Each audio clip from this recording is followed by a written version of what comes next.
Anyway, we're happy to be back. These are monthly events that I know many of you know about. I want to, as I always do, thank the three organizations that make these evenings possible. First one is the Judson Memorial Church, in which you are now sitting. It's been here a very, very long time. Very old church here in New York City, one of the oldest. And the minister here who invited us to come and do this every month is an enthusiastic supporter of what we do here and of this event, and has therefore made this space available, and we are very grateful for her doing that.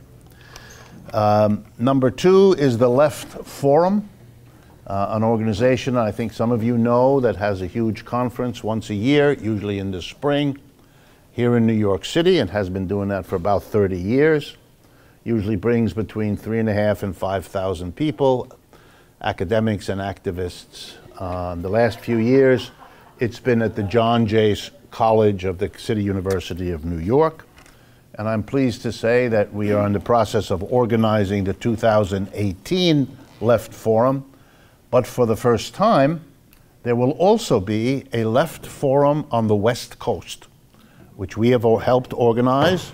And the first of those will be on the 3rd, 4th, and 5th of November in Los Angeles. It will probably be alternating each year between Los Angeles and this Bay Area in San Francisco. But the first of these is now being organized, and if you have any questions, go to the website of the Left Forum and you will find information there about it. And third and finally, it's Democracy at Work. That's the organization that literally presents and organizes these evenings and takes care of the video and so forth. And you can find out more about it by talking to any of the folks that are outside at the table that you passed on your way in. Okay, and then jumping into the particular announcements for today. As you know, at least those of you who've come before, it is possible to sponsor these evenings. It's a way for us to raise money to pay the costs of doing all of this. And so we have invited now for about a year people who are willing to sponsor an evening to come forward and doing it. And they've been doing it to our immense gratification and surprise, and good for our treasury too. And so I want to thank the sponsor of tonight's program. A little bit different from the sponsors we've had before, who have mostly been individuals or small groups. This is a wonderful group of people whose name is, I didn't make this up, Snuggly Wuggly Socialists. It is a Facebook group. They are over now 13,000 socialists on this Facebook group.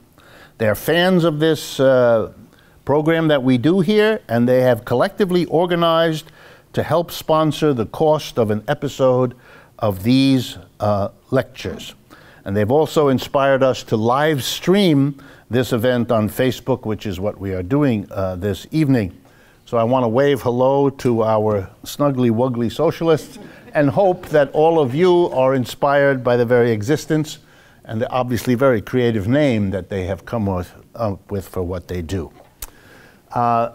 It's also a good time for me to remind any of you that might be so disposed. We would be very happy to have you sponsor one of these events, whether or not you can do that. By the way, you can find out all about it. Go to our website, democracyatwork.info/sponsor, and all the details of how to do that are available to you there. But whether or not you want to sponsor, if you are interested in helping us and working with us, we are always looking for partners. And by partners, I mean people who can use what we do, the radio show, the television show that we produce. That's a weekly hour-long show that I think many of you know about.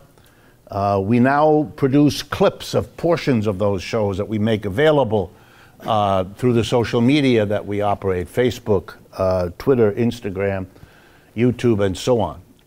Please use those things. It's why we produce them, share them, let other people know about them. And in particular, if you're interested in supporting us, even with as little as $3 a month, There is a website I want to direct you to called patreon.com. Some of you may know about it.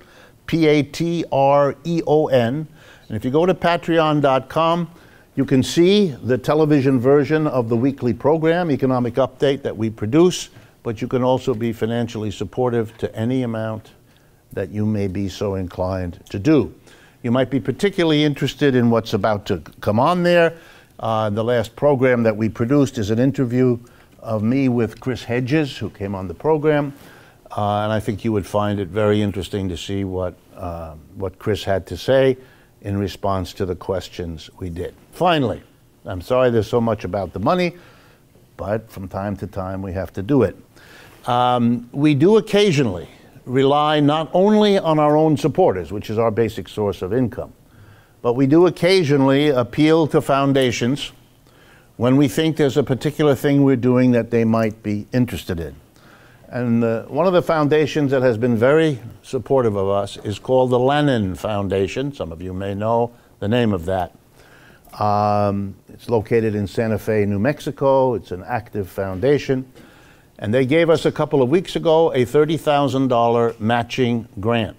For every dollar we now get between now and the end of the year, or at least the end of the month, for every dollar we get, they will match it, dollar for dollar, up to $30,000. So, if any of you were thinking of helping us out but weren't sure when to do it, if you do it now, it will be double to us. It'll be double the value of whatever it is you provide. You just, again, you go to our website and it'll explain to you how to donate, and that will then be counted by Lenin for the matching amount of money. Okay. Let's turn then to both the topics we have on the agenda for tonight and a few shorter opening items. I want to start with a story about what happened yesterday and the day before in two countries that have more than a passing similarity with the United States, economically speaking. Great Britain and France. So let's start with France. Yesterday, the 12th of September, there were demonstrations in every, let me underscore this, in every city of France, there were demonstrations. According to the organizer of the demonstration, which was the CGT, which means in French, the General Confederation of Workers, according to them, 225,000 people demonstrated in the streets of France, the biggest in Paris, but everywhere. Their estimate was $400,000. The Interior Ministry of France estimated 223. For those of you that are veterans of these kinds of actions, it's normal. The government tries to lowball the estimates, and you have to try to offset that. What were they demonstrating about? They were demonstrating against a new president, just elected a few months ago, Mr. Macron. Some of you may have followed his career. He's achieving a stunning result. He has lost half of his popularity in the first 3 months of office, during which he didn't do anything. One exception. He made an effort, and you cannot make this up, to have his wife designated the official First Lady of France. This seemed to have been important to him, cost him half his support. You know, some people don't learn. Mr. Macron is now trying to recoup himself, at least with part of France, by engaging in a project of labor reform. For those of you that are working people, when you hear the phrase labor reform, grab your wallet because someone is reaching into it and using the phrase labor reform. Labor reform has nothing to do with reform. It is snatching away from labor something it already has, but calling it, instead of we're taking it away from you, a reform, which sounds better. You know, it's like the bus driver who changes his title and becomes a transportation engineer, right? Okay, feels better. Feels better to the likes of Macron to do that. What does the labor reform involve? Number one, under French law, many of you I assume don't know this, you cannot fire a worker in France because you don't like him or her, you don't agree with how they work. You can't do that. You have to go through an elaborate procedure, and a worker has the right to say, I don't agree with this, And then there are courts and procedures in which the two sides have to present, and a neutral party adjudicates whether or not you were fired for just cause. And it's not easy to do. And if it turns out you were fired for not just cause, you get a lot of money, and they are penalized for having put you through this procedure. It's not just that you get the wages you didn't get, but you get a hefty penalty that you get the money to. The employer class in France, this will come as a shock, doesn't like this. They've against it, and they've tried over the years to get rid of this. Mr. Macron, a former Socialist Party official in France, has proposed getting rid of this in the following form. He wants to put a cap on how much money can be awarded. That no matter how grievous the firing of a worker proves to be, you can't get more than a much lower amount than used to be the norm. So this is a way of helping the employer class. Number two, he wanted to be able to continue a cap on public employee salaries. This was wildly opposed by all the public employees in France. Public sector in France is very large. And he made noises, although he didn't do it, of challenging the length of the working week in France, which is 35 hours. Not 40, 35, which is a lower number than 40. You are all governed by a 40-hour-a-week rule, and then you have to get paid time and a half over 40. They have to get paid time and a half over 35. Figure it out. It's a better deal. He didn't attack that, because then they wouldn't have had 250,000 of people in the streets. Then he would have had, his car would have been set on fire, possibly with him in it. So there were demonstrations, because the trade unions in France don't like any of this. They understand what labor reform is. The reason I'm telling you the story is the bill was proposed a few weeks ago. Even though he has a majority in the French Parliament, he was so afraid of what the public debate over this would be that he didn't do it by a parliamentary vote. He did it by decree, which weakens, of course, it looks like what it is. And so the CGT, the second biggest union in France, went into the streets to demonstrate and promised more demonstrations. The biggest union didn't participate. Otherwise, this would have been twice as large. Those are fights among the unions that have always, of course, weakened the labor movement as a whole. But I want to stress to you, the French people, when they don't like something the government does, do something about it. That doesn't mean they don't grouse over dinner. It doesn't mean they don't throw things at the TV. It doesn't mean that they don't get angry. It means that in addition to all of that, they go into the streets and make life impossible. The CGT represents the transportation workers, the energy workers. It has organized every nuclear energy plant in France, which is how France gets most of its energy. There's a very powerful union, and they are serving notice on the government that there's going to be trouble. Across the English Channel in England, much the same. You may be surprised to know that the British Conservative government has wanted to put all kinds of restrictions on public employees, went to town to do it recently by putting a cap on public sector jobs, not allowing the wages of public employees to go up at all, which has hurt public employees, obviously. They were particularly hostile to people who work in the NHS, that's the National Health Service, the public health program for all British people. That's a way of killing the public health service. It drives away doctors, it drives away nurses. You can't live on the kind of income. It's a long-standing campaign, and the unions have been against it. The Labour Party, Jeremy Corbyn, who's kind of the British Bernie Sanders. You probably wouldn't like me saying that, but just to help in an American audience, he's sort of the Bernie Sanders over there. He announced that this was no good, and he urged the labor movement to do something. So, leaders of the 3 major trade unions in England have raised the threat of an illegal strike action if the government does not withdraw all of these proposals. In the British rules, you have to get a vote of 50% or more from your union membership to call a strike. We don't have that here, they have that there. But of course, if you don't want to abide by that, then you have an illegal strike. And then the government says you can't do that. And then the union starts laughing. You can say what you want. Nothing's going to move in this country unless you come to terms with us. Interesting. It's a different way of thinking about what you're doing and how you do it.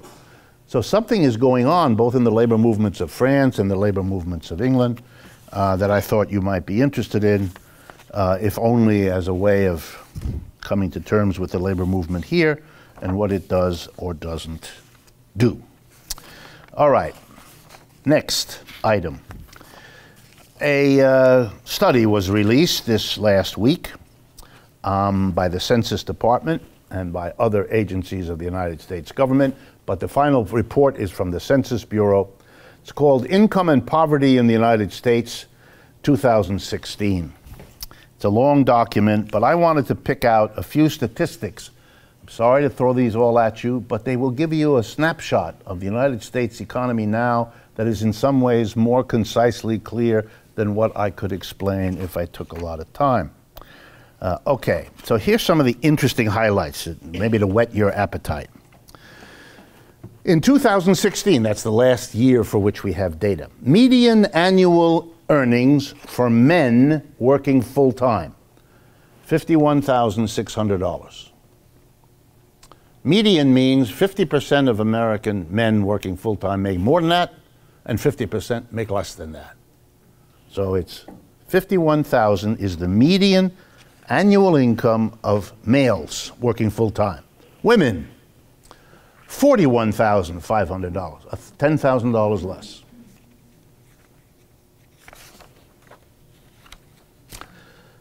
Okay, think about that. Let's continue. We're now going to look at households. Households, which usually mean more than one adult, although it don't have to, but you lump all households together, and you get an interesting set of numbers. Median household income in the United States, $59,000, 2016. $59,000. That includes everybody, all ages. The census broke out non-elderly. So remove the elderly, I assume that's people over 65 or something like that. Non-elderly, the median income is $66,000. Half of American households earn less than that, and half of American households earn more. Over the period 2000 to 2016, that's the 16 years of this century, median households for everybody fell by 2.3%. For people who are not elderly, it fell by 5%. Let me do that again. Over the last 16 years, the median household income in the United States for everybody fell by 2.3%, and for non-elderly, 5%. You want to understand, for example, why men and women are having some difficulties, and the disparity in how they're paid, and the disparity in what has happened to them, or households are upset, heaven forbid, about what's going on in the economy. You don't really have to look all that much further. But here are some more. Median household income for white, non-Hispanic households in 2016. White, non-Hispanic households, $65,000 a year, median. Median household for African American households, 2016. 50% make more, 50% less. The white one was $65,000. The blacks, $39,400.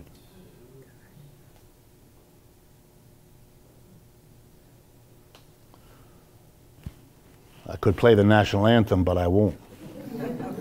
Median household income for Hispanic households, same time, 2016, $47,000, more than African Americans, much less than for whites. Over the 16 years since the year 2000, median white household income fell 1%. African Americans over the same period, their median household income fell 7.5%.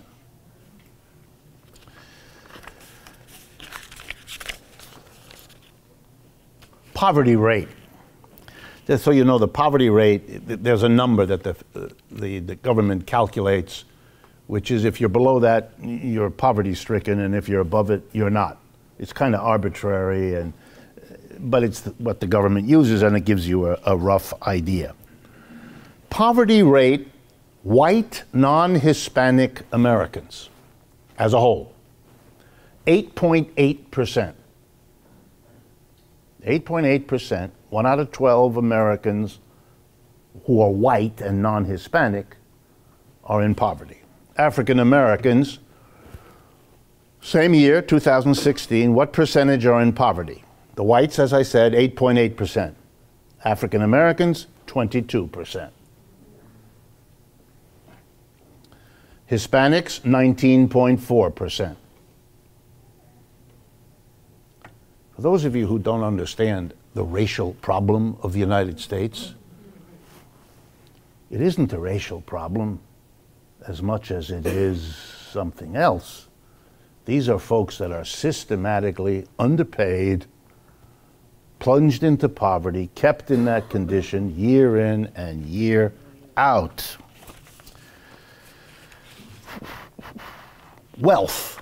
Wealth is different from income. Income is the amount of money you bring in, each year of your life. Wealth is the amount of stuff you own that you have accumulated over your lifetime, or you've inherited from somebody, or you found it in the woods. However, you have stuff, you have stuff.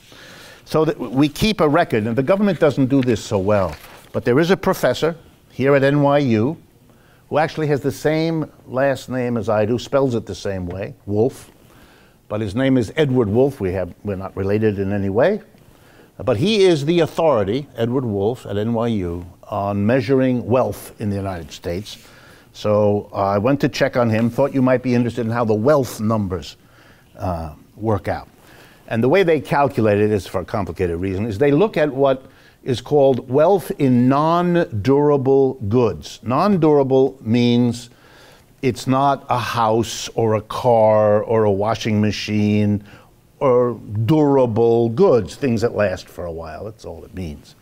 Those are very hard to estimate and figure out what they're worth. Your 400-year-old stove that you're still using, what is that worth, etc. So they get rid of that.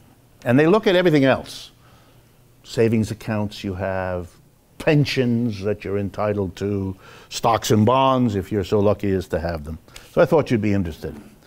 Median household wealth. That means, again, 50% have more and 50% have less. For whites, white people in America, 2013. That's the latest numbers, because you're always a few years behind because it takes a long time to do the statistical work. So the latest year we have, 2013. Whites, $116,000. They have stored up, white people do, half of them, 116,000. I mean, half have less than that, half have more than that. Black Americans, African Americans, $1,700. Let me do that again. African Americans have on balance, median, $1,700 of liquid assets. The kind of thing which, if you have an emergency, you can go and get it and use it because you got sick or your car died or those kinds of things that happen to everybody. African Americans have $1,700. Latino Americans have $2,000. White people have $116,000. That's the median. Just think about it. There's really not much I can say. But if you wanted to have evidence of the divide in this country, and if I had more time, I'd show you that the divide is getting worse. That is, not only is the gap between rich and poor in America getting wider, but the gap between white and non-white also. And that's despite the fact that the decline in wages for white people has actually been worse than the wages for black and Latino. It's a very peculiar result these days, but that has happened. But it doesn't change the larger picture. Yes, sir? Well, I can quickly. Let's also talk about what can be handed down to the next generation. Yes. And nothing. So that's why it continues forever. And one of the proposals I'm coming to in a minute, one of the proposals of Trump and the Republican Party is to do away with a little bit of estate tax that we still have in the United States. We used to have a pretty hefty estate tax, as it exists in many other countries, but it's been eroded over time, and Trump and the GOP want to get rid of it altogether. Even though at this point, the federal estate tax affects, the last time I looked, I believe 4,000 people. The exemptions are so enormous. You can leave your first, I think it's $11 million. For some of you can now relax. You can leave your first 11 million to your children, and the federal government will not bother you. So the estate tax that remains only hits the people who are going to be leaving more than that. Not too many of them are with us this evening. And after I finish what I'm doing now, even fewer will be in the room. Right? But they're going to get rid of it because the very wealthy people are the people who are behind Mr. Trump and the Republicans, and they don't want it for obvious reasons. However, Gary Cohn, I don't know how many of you caught this since our last meeting. Gary Cohn was in the newspapers. He made a mistake. He spoke to a reporter in a way he shouldn't have, and the reporter had a good time. Here's what he said. Anybody who pays the estate tax that's on the books now is a moron. That's a quote. Gary Cohn, who's likely going to be the next Federal Reserve chair, he announced that anybody so stupid as not to hire the lawyers that can get you out of the existing tax on inheritance, the one that the government is going to get rid of, so that the 11 morons who actually paid it won't have to anymore. And this is called kindness to morons proposal. We'll be able to get out of it. You can't make this stuff up. Fortunately, I don't need to. I just report to you, and you can enjoy it as if I was creative about this, but I'm not. You can't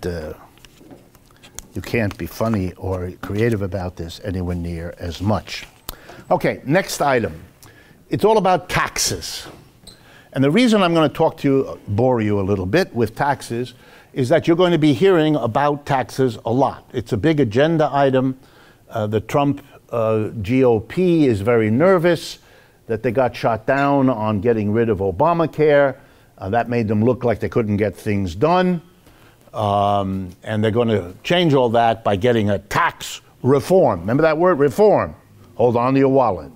Tax reform is coming, and the GOP has an idea how to do this, and Mr. Trump is doing it. He tweeted, I believe today, that the Congress should get busy and reform the taxes. Go, Congress, go. He ended his tweet. It's high-level stuff here, you know. So my attention was caught by an article yesterday in Bloomberg News. That's the same Bloomberg as was such a wonderful adornment for this city for all those years. A short little person, if you ever saw him, who makes up for it by standing on large boxes. Anyway, Mr. Bloomberg is a billionaire many times over, for the reason most people are billionaires. He was at the right place at the right time. Even if he didn't know what that place was or why he was there, but he was there. And the Bloomberg News is a very interesting source of information. I make a great deal of use of it, and I would urge you, if you're interested in learning about what's going on in the economy, it's a very useful source. Yesterday, 12th of September, There was a story by Ben Steverman, Steverman, if you're interested. It's all available on Google, no charge, etc., etc. And here's the title on Bloomberg: Why American Workers Pay Twice as Much in Taxes as Wealthy Investors Do. I could have written that title. I wished I had written that title. But Bloomberg News, which is a service for corporations, basically, and for business people, it's so gross, the American tax system, that even the other side who benefit from it are kind of embarrassed, as is Ben Steverman, whose editors at Bloomberg didn't mess with what he wrote. Or if they did, I would have liked to see what he wrote, if this is the watered down version. So first he does the following thing, which I thought was done only by people who've studied with folks like me. He divides income into two kinds, which is a very rational thing to do. It's just we don't teach that in America. One way to earn income is by working. Many of you are familiar with that. You work and someone gives you money for doing it. If that's the only way you earn money, two things follow. One, I feel badly for you. And two, you are missing out. That's no way to get rich. There's a second way to earn money, which is to own property and to receive income because you own property, whether or not you do any work. Even though this is obvious and every one of you knows it, when I say it like that, your faces give it away, like I just said some off-color joke that is tasteless. So let me do it again. You can either earn money because you work and get paid, or you can own property. Let me give you an example. If you have land in our society, you own 20 acres. And let's suppose the community where you live is hungry, and they would like to use the land to grow potatoes so they won't be so hungry. In a world of private property, you have the following right. You say to them all, drop dead, die. You're not going to get my land. It's mine. You're like a toddler losing his or her truck in the sandbox. It's mine. Private property allows you to deny to other people the use of what you own. Now, most people won't do that, either because they have moral qualms about watching other people twitch to death from hunger, which isn't pleasant, or they would rather cut a deal. I'll let you use my piece of land to grow your potatoes. You can do whatever you want, but you got to give me money. You got to give me a rent. You got to pay. So I'm going to have income by letting you use the land. And of course that's reasonable, since you put the land there, didn't you? You created the land, you made the land. Of course they should pay you because you were in the right place at the right time. You didn't make anything. You didn't contribute anything. The landlord contributes, some of you have had these feelings, haven't you? Nothing! He just takes your money. The landlord. Ownership of land. You get income. Here's another thing. You can have money. How do you have the money? This society doesn't care. You can have the money because you inherited it from your Uncle Harry. You can have the money because you snatched it out of the pocket of a person sitting next to you who had drunk too much the night before. But if you have the money, other people want it. And if it's yours, you can say, well, you might want it, but you can't have it, it's mine. But I'll let you use it for a while if you pay me. We don't call it a rent, we call it an interest payment. It's the same thing. You pay me, you get to use it for a while, and then you give it back, and you pay me an extra because I lent you the money. In our society, if you look at rich people, you very quickly discover something. The overwhelming majority of them are rich because they have a lot of that second kind of income. income from property, not income from labor. And the gentleman, Mr. Steverman in Bloomberg, he figured that out. So he decided to look at how taxes go by comparing the tax burden that the federal government puts on labor income compared to the tax burden it puts on property income. And remember, one of the beautiful things about property income is you don't have to do anything. I mean, if you own stocks and bonds, here's what you have to do to earn that money. Every few days, you walk to the mailbox and you get an envelope and you tear it open, you pull out the check, you're done. You can get this done between cups of coffee. You don't have to go anywhere, do anything, no muscle, no brain, nothing. Rich people are rich because they earn off of their property. Okay, let's do the numbers with him. He compared two people. They both earn $300,000 a year. One is a doctor, and one is an investor. Investor is one of these wonderful words. An investor is a person who gets money from the property he makes temporarily available to other people. You use the word investor because it implies he's doing something. What do? I'm a carpenter. I'm a bricklayer. I'm a truck driver. I'm an investor. Huh? What? I invest. Oh, okay. It's a way to get a verb that implies I did something. You know, I spent the whole morning investing. Anyway, $300,000 wage earner, doctor, or anybody else. Tax rate, 34%. United States right now. $300,000 earned in dividends, interest. Tax rate, 14%. Let me do that again. You pay tax on your income from labor, 34%. You pay tax on your income from property, 14%. Now the numbers would be different if you had a higher or lower income because the tax rates are graded. But I wanted you to see, and he's done it in several ways. If you earn between $37,000 and $91,000, that takes in most Americans, per year. The tax on your labor, 25%. If you earn the same amount of money on your investment, tax on your income, 15%. You understand? You have a tax system that systematically favors income from investments, which is significant only for the tiny, wealthy part of the country. Meanwhile, all the rest of you who depend mostly on income from what you do, your labor, your brains, your muscles, you get to pay the high tax rates.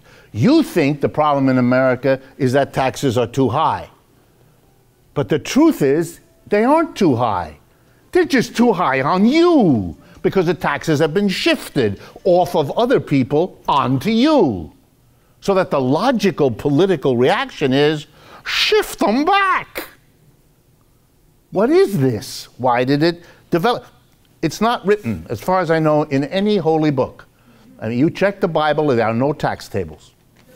So this is a human construction. Human beings made these tax rates what they were. And how have they changed? Just in case you're wondering, could it ever change? Hasn't it always been this way? The answer is no. And Mr. Steverman does that for you too. It's all short articles. It's just wonderful what he did. The top rate of tax on individuals, the highest. In 1954, was 90%. I assume you've all known that because I've told you that story repeatedly, so you know. It's now 25%, the highest rate on income that way.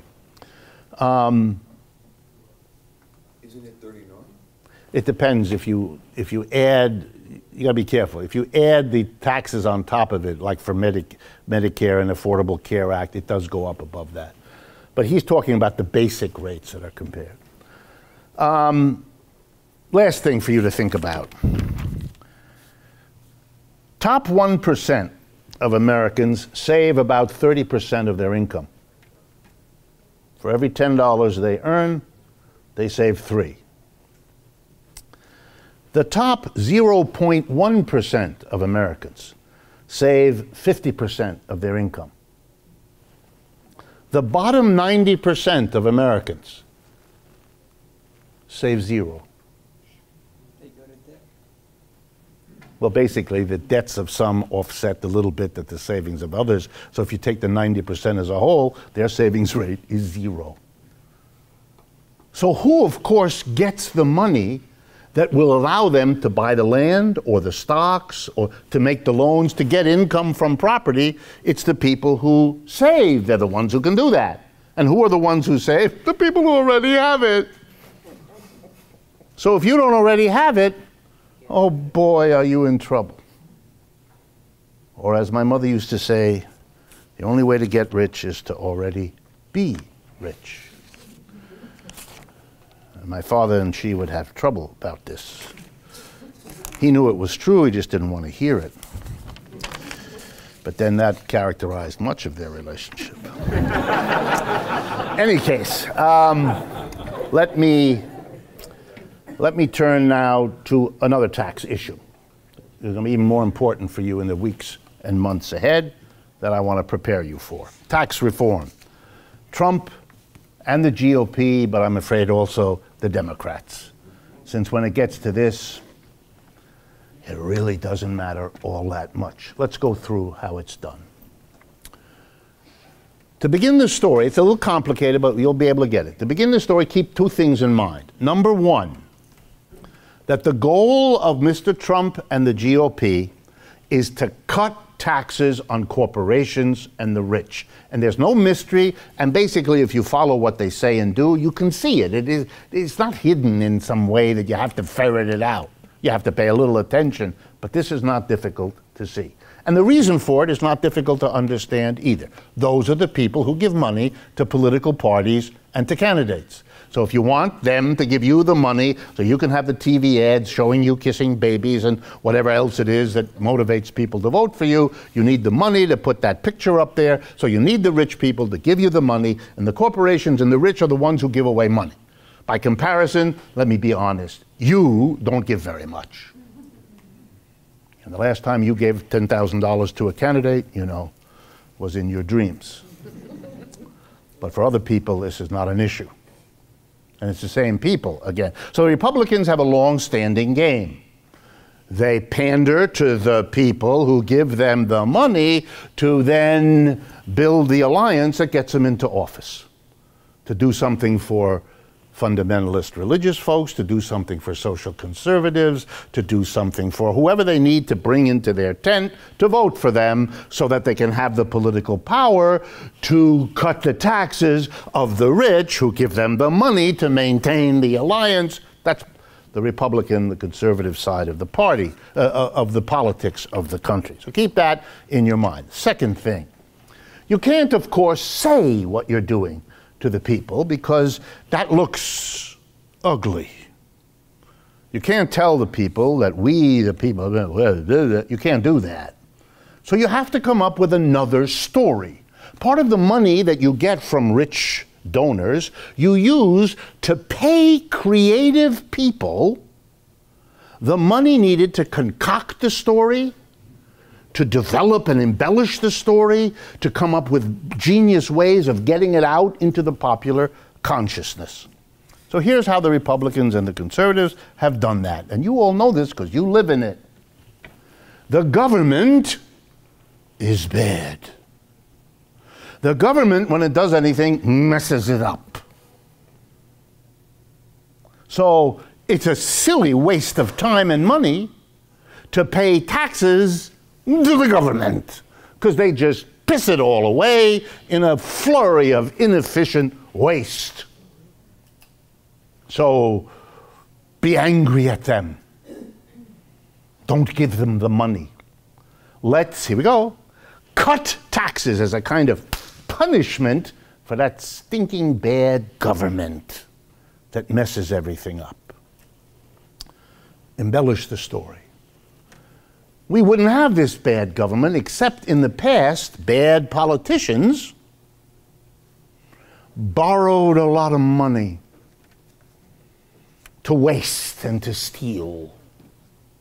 And you all have to pay taxes to pay off the debt that the government accumulated, because the government has to pay people back when it borrows, and it has to pay interest. And so your taxes, see, being wasted by these crooks who borrowed money and lined their pockets with it. So you should all please love us Republicans, because we're not, here we go, we're not going to allow the deficit to go up. We're not going to allow the government to borrow. We're not.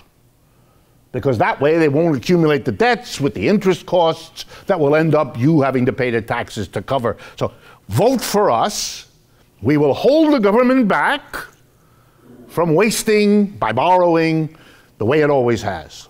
The government, remember this, should learn to live within its means, just like your family does. Wonderful. To an American population, 2% of the families do not spend more than they earn. So you're insulting the entire population, but they're so into the story, they don't register this. Keep that in your mind. Now fast forward to today. What is Trump and the GOP, what are they trying to do? They're trying to cut taxes on the people they love. Let me give you 3 examples. The corporate income tax, the proportion of profits a company earns that it must now, on the record, pay to the federal government as a share of its profits in tax is 35%. One of the highest in the world. That's correct. It's one of the highest in the world. But nobody except Gary Cohn's morons pays this. Why? Because there are 100 different ways to evade it. The biggest one right now, and keep this in mind because you're going to be hearing about this, the biggest one right now is the law in the United States, which says, if you can earn the money abroad, the profits for your company, and if you keep the money abroad in an account there, then you don't have to pay your taxes here. You don't have to pay it until you bring it home. You keep it out there for 10 years, you don't pay any tax. Not 35%, you pay nothing, zilch. Currently, estimate, $2.5 trillion of American corporate profits are outside the United States. But don't worry, and here comes one of the biggest lies that these folks are perpetrating, and they perpetrate whoppers. The lie goes like this. If we bring the money home, if we convince these companies to bring it home, well, then they'll have it here, and they'll spend it here and create jobs with it here. This is wonderful. This is so stupid. It kind of, for folks like me, it takes your breath away. It's like the person who says, you see that used car I'm trying to sell you? Yes, it only has 2 wheels, but that makes it lighter. It'll go faster. And you know, and you feel for the person who goes, lighter, faster. You go, whoa, that's how I react. So let's go through it. If you have profits abroad and you leave them in an account, here's what you can tell the bank that you're leaving the account in. Use my money in my account here to buy shares of General Motors. No problem. They've already done all that. They've made the investments with that money, including in American companies, if they care about American companies. Bringing them here will do nothing.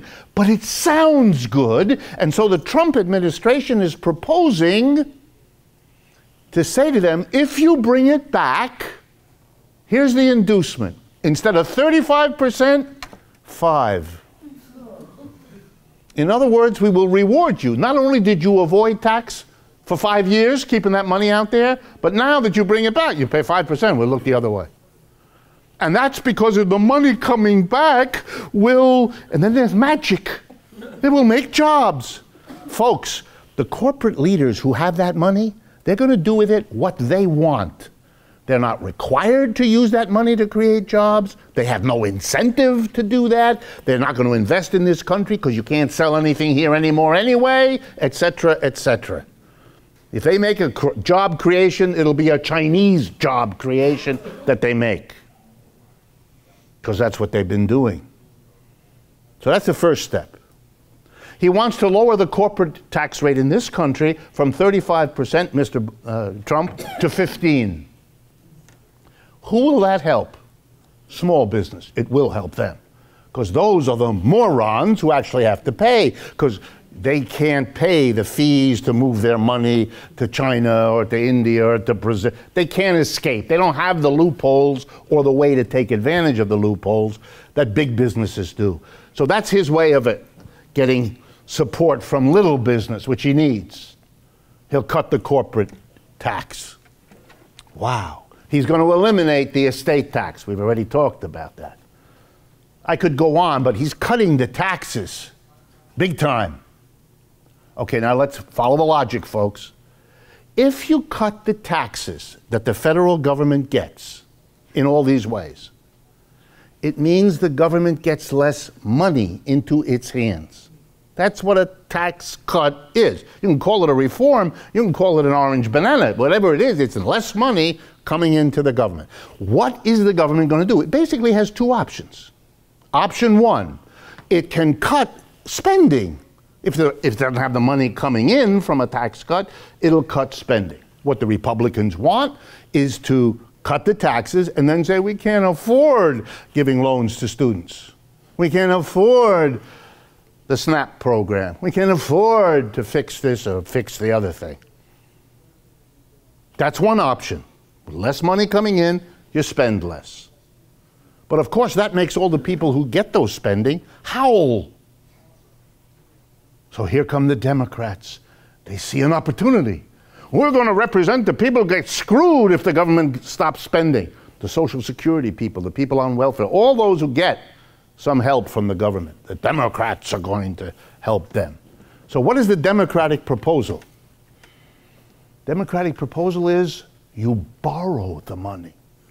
Because obviously if the government isn't getting money because it's not taxing corporations and the rich, and if you don't want to cut spending, the only remaining thing you can do is borrow the money. You borrow what you're no longer getting in taxes, right? You with me?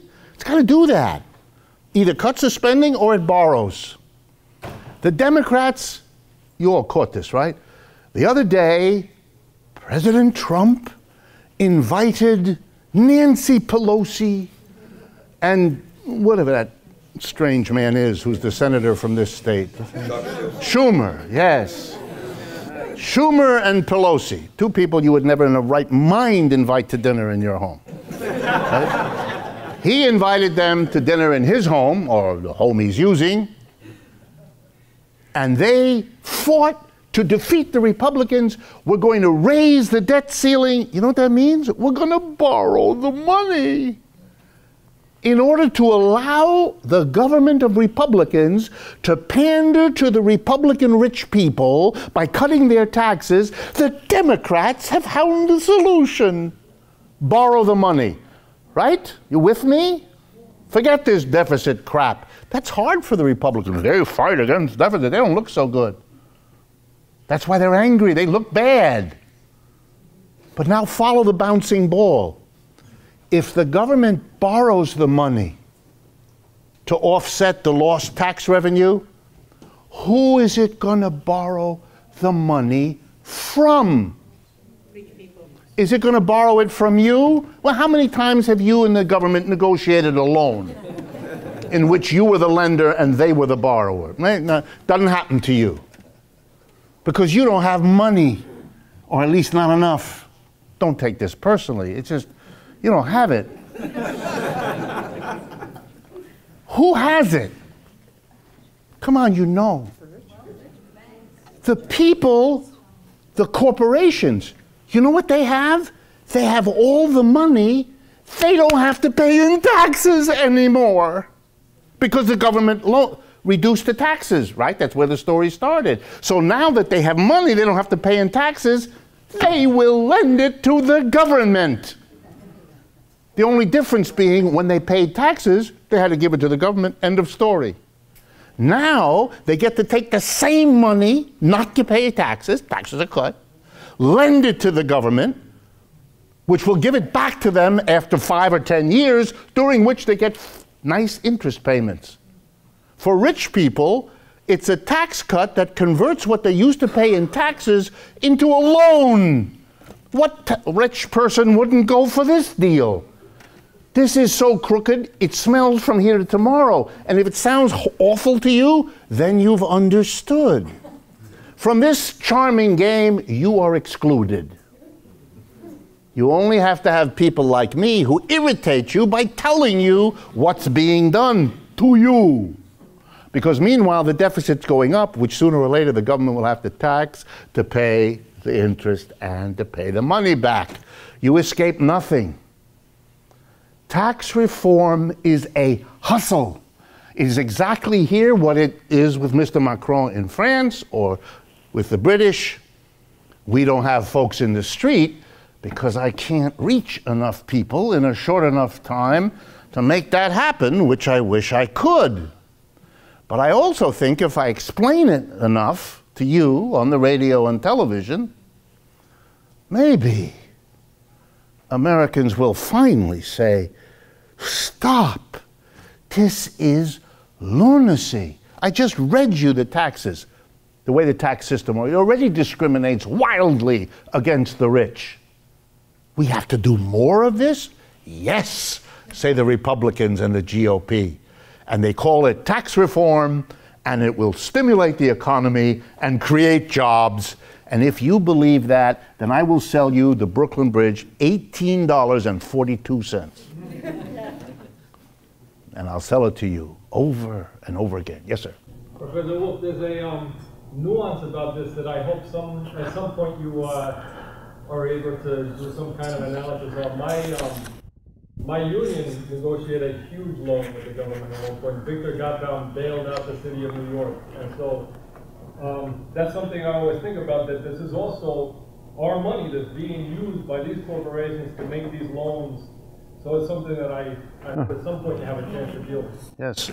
More and more corporations, private corporations, local, state governments, when they need to borrow, discover that they can often get a better deal from the union using its pension monies and so forth to make that loan, and they make it a little bit nastier by threatening, you know, if we don't get the loan from you, then we won't have enough money. We'll have to lay off some public employees. So you're in a way keeping your folks working by lending us, you know, yes. The game never, ever stops. Let me move forward so we can get to some of the things we have to do. Labor Day.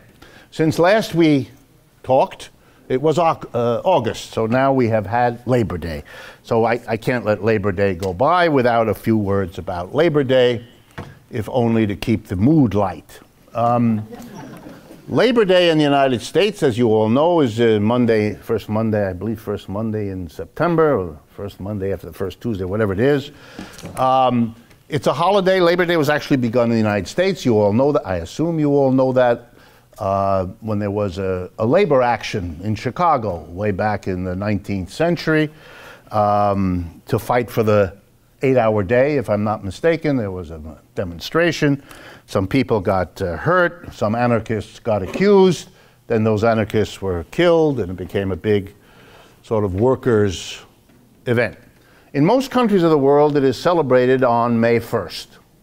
Which is why it's called May Day, and in many countries you see, you know, unions and left-wing parties marching in the streets on Labor Day, on May 1st.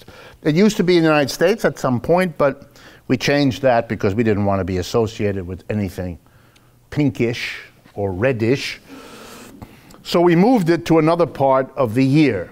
If that sounds childish to you, it is. That's childish and silly. It's right up there with French fries becoming freedom fries, and so forth, or hamburgers becoming Salisbury steaks. I just found out that in World War I, we couldn't have hamburgers anymore because it reminded people of Hamburg, which is a city in Germany. Americans are sharp. And so we got rid of the hamburger and invented the Salisbury steak, which sounds British, you know. What?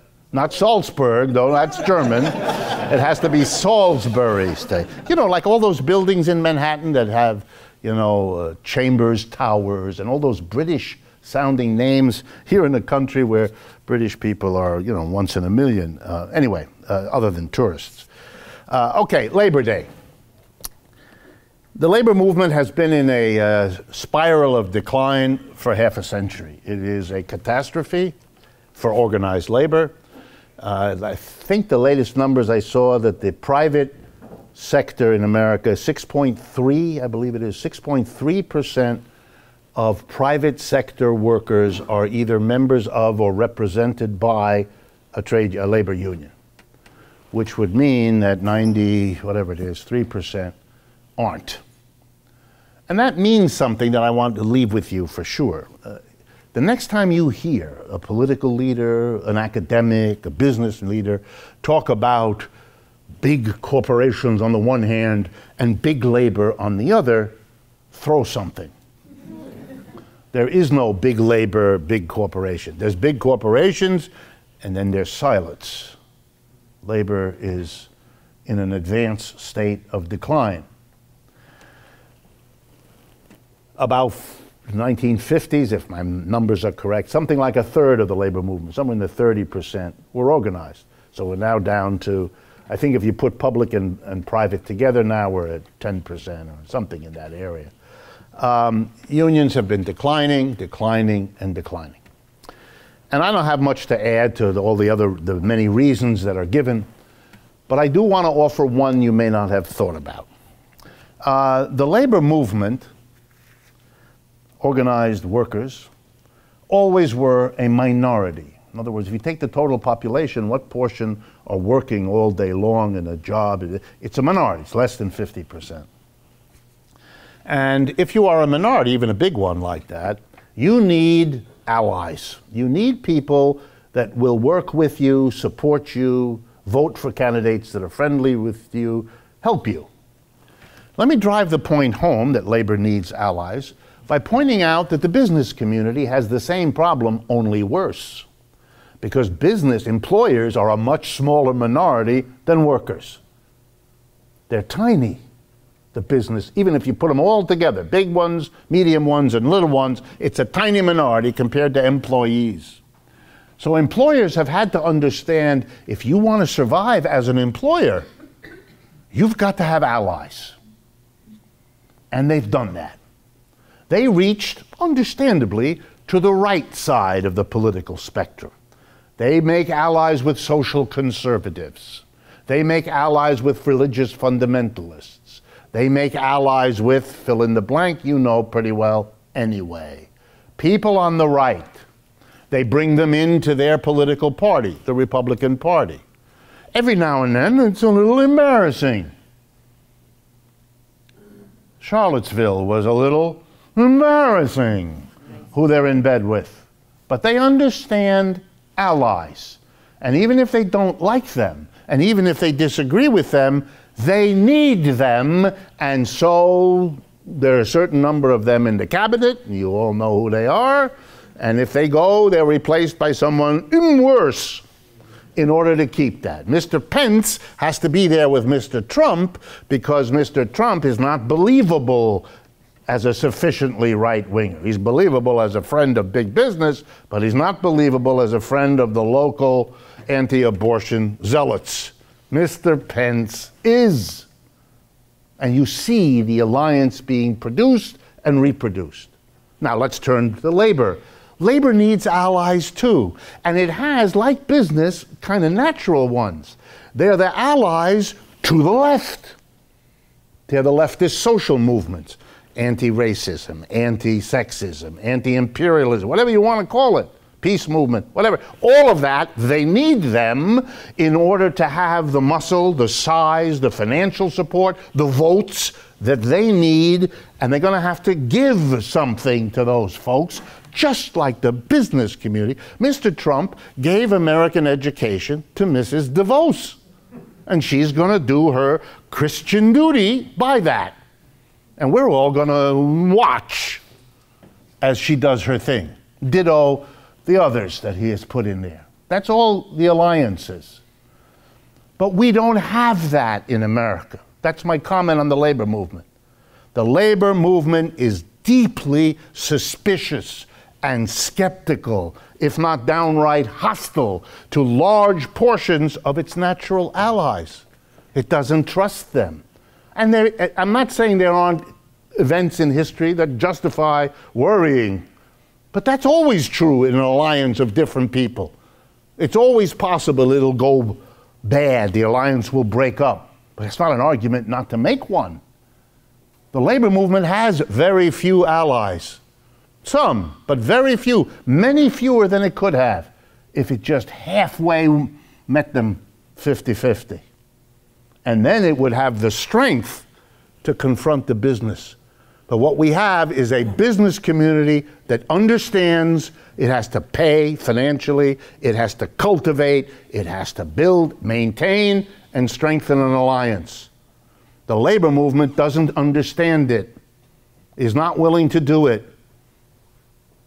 anywhere near what it could in terms of who's out there and what that might mean to change the balance. But for 50 years, one of the most profound results of the Cold War was the splitting of the labor movement from, let's be honest, the socialists and the communists who helped build the modern labor movement in the 1930s and 40s out of the Great Depression, when the socialists and the communists and the unions all worked together, even though they had their differences then and they had their disagreements then, and they will still have them, but they understood what could be gained if they worked together. And boy, did they gain in the 1930s.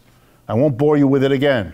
That's when Social Security was created in America, because socialists, communists, and unions went to the government and said, you got to do that.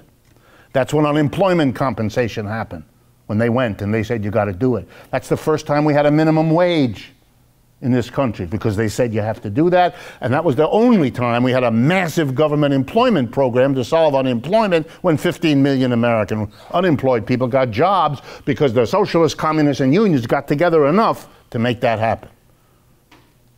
You don't build alliances, you have a history like the American labor movement has for the last 50 years. The animosity of the business community, labor unions can't do much about. The animosity of the government, they can't. But building an alliance with the people to their left, they could actually do that, which makes it even more upsetting that they haven't. So that's something to think about for Labor Day. All right. Let me close with nature and capitalism in the time that I have. So we've had these terrible storms. You probably noticed. You would have to be dead not to have been aware of Harvey and Irma. There was a Jose, but he disappears. Wasn't there a Jose coming after Irma? But Jose took a vacation. He's gone. Or maybe he's still out. Does anyone know what happened to? Over the front that's coming over the country. Pushed him. The flow was going back out into the Atlantic. Into the ocean. Okay. All right. So apparently we won't then have a catastrophe called Jose. But we have had two catastrophes, Harvey and Irma. And again, I don't want to go over what you already know, the horrible suffering, the heroic rescues, all of which you saw and you've thought about. So I wondered to myself, what can I offer you? And I think the answer is to try to explain what ought to be on your mind, even if it isn't, which is, how is it possible in areas of the country, Texas, Louisiana, Florida, that have had these kinds of storms repeatedly, some of whom very bad, such storms, why was the preparation minimal? And let me just give you 2 or 3 examples. In the midst of the Harvey disaster in Texas, reporters asked the governor of Texas, why did you not order the people to evacuate from all of the low-lying, near-the-water parts of that corner of Texas? Get them on the road to get out of there. He laughed. He said, if everybody got on the road, there would be no way to move, and we would have the 50 miles of traffic jam on the road. For him, this was a perfectly reasonable answer. And to be fair, if you're the governor of Texas, you wouldn't want to expect too much more than that anyway. But you might want to ask the question, if the road isn't a means of evacuation, jackass, what is? How are people going to get out? And the answer, of course, was he had no idea. Fortunately, no one asked him. The reporters are very dutiful. Politician doesn't answer, you go on to another question. What's going on here? There's no protection. There's not. The soil, another scientist I'm watching the TV explains, the soil around that part of Texas is spongy, whatever exactly that means. But he explains, this scientist does, it soaks up like a sponge water, up to a point, like a sponge. After that, water goes on the sponge says, no, we're done, I'm not taking any more. At which point the water just runs off because the sponge isn't going to take any more. Turns out the soil all around there, so if you have, ready, heavy rain, for a while, the ground will soak it up, and then the ground will say, that's it, we're done. Here, it's going into town, fast. They know that.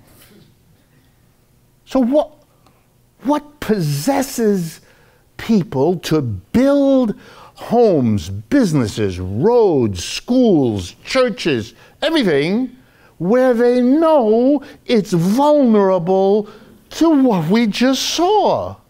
Which isn't the first time, and everybody tells us it won't be the last. This is crazy. So what's the explanation? Here's the best I can do. In America, it's well known, if you haven't studied it, do so, you'll see this. It's well known that local politics is overwhelmingly dominated in most parts of the United States by what are called developers.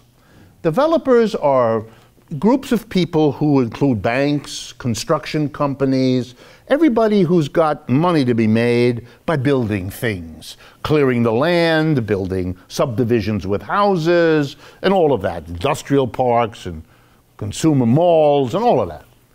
These people dominate local politics for a very simple reason. They need the zoning arrangements, they need the tax cuts, they need the subsidies in order to make these projects profitable. So you control the mayor and the governor. Look here, even Mr. de Blasio, who's left of center, is in trouble with developers, because that's the name of this game. Those people are there all day, every day, with high-paid lobbyists who can hurt you if you don't do what they want and reward you if you do, etc., etc., etc. The developers want what? They want to build houses. They want to build malls.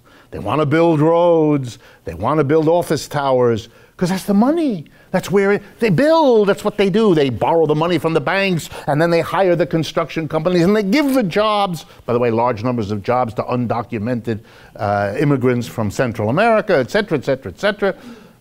They don't want the project slowed down so we can do a study of the spongy earth.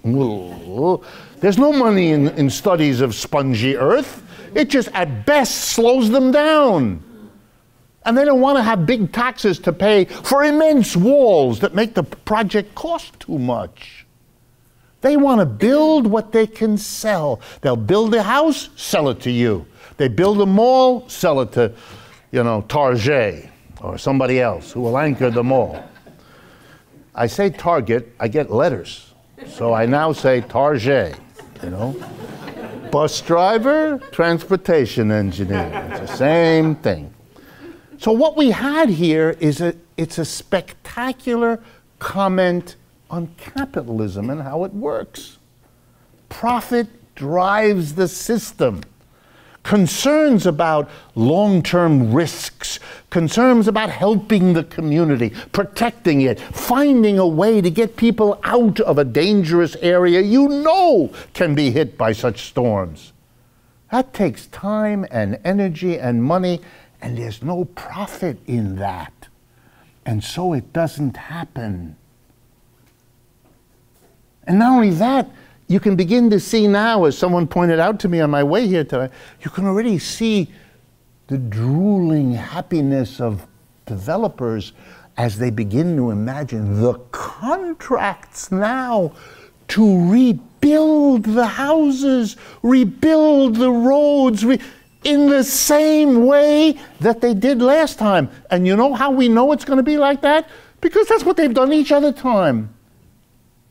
We're going to have a boom redoing the same thing. And here's the worst of it. How much wealth will be lost here? The estimates are all over the place, but $100 to $200 billion, if you put the two states together, is the ballpark we're talking about. For a fraction of that, you could have developed all kinds of evacuation systems, protection systems, walls, all kinds of things, for a small fraction of that. You didn't do it. It's a system that is so set up that it is hostile to the very idea of a collective action. Hostile to a government, which is the logical agency to do all of this, to monitor the soil, to make sure the evacuation routes are there, precisely because private enterprise has no motive to do it. Capitalism is a system that prides itself on providing incentives. That was always crazy. But even if you accept it, it's incentives to make profits. But there's no incentive to do the rational thing here, which is to react to these storms in a way that they didn't. And I'm angry about it because I can see the media focusing us on the lovely story of the firefighter who rescues the pussycat from the top of the truck that's submerged in water. It's a marvelous moment, but it's saving us from asking the hard question, why the hell is this car submerged? Why does the middle of the street have 8 feet of water in it? What in the world? And this is the 10th time in 100 years that they've had 8 feet of water in it. This is lunacy, a society that lives like this. And you can be sure that when the time comes to pay for the reconstruction, it's going to come out of all of us. Because it'll be the government. When the private profit doesn't work, it's turning to the government, the very agency they denounce for incompetence, to bail them out of the mess they've made. That's what we did with the banks in 2008 when they blew the financial world apart. We bailed them out with your money and my money. That's what's going to happen here. Last little point. When the big insurance companies suffered some losses a few years ago, they left Florida. It was too expensive, too dangerous to provide flood insurance or any kind of insurance. They left. That meant the people of Florida, in a crazy capitalist system, if the private insurance company leaves, you can't get any insurance. So this was deemed to be a problem, so the local politicians helped get little Florida companies to step in, where Allstate and the big State Farm and those other monster ones left. So most of the people in Florida right now are insured by little companies. Now here's the problem. The little companies don't have enough reserves. So you've bought a policy, you've paid every month or whatever it is you're supposed to, and you're insured if your roof blows off, you know, bam, you're going to. But of course you're only insured if when you go to the insurance company, he's got the money, but they don't. It's already known. They don't have anything like the money that they're going to need. So either one of two things happens. Either the people with no roof learn to enjoy the great outdoors, or we will all pay more taxes from the federal government, which will help the people of Florida to compensate them for the failure of the private profit-driven insurance companies to do what they're supposed to do. You are living in an economic system that's broken. It's not coming back. It cannot solve your problems. And as it faces bigger and bigger problems like these storms, it's going to display for all who are willing to see its dysfunction, its inability to work. That's the biggest problem we all face.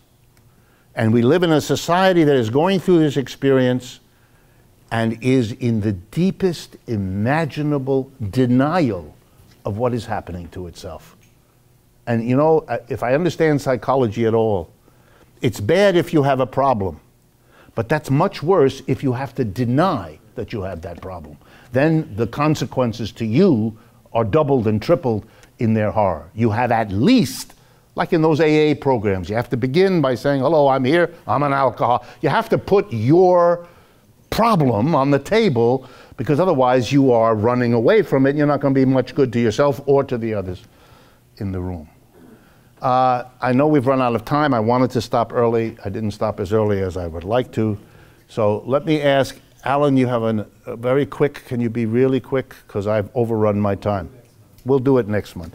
Okay, folks, thank you very much.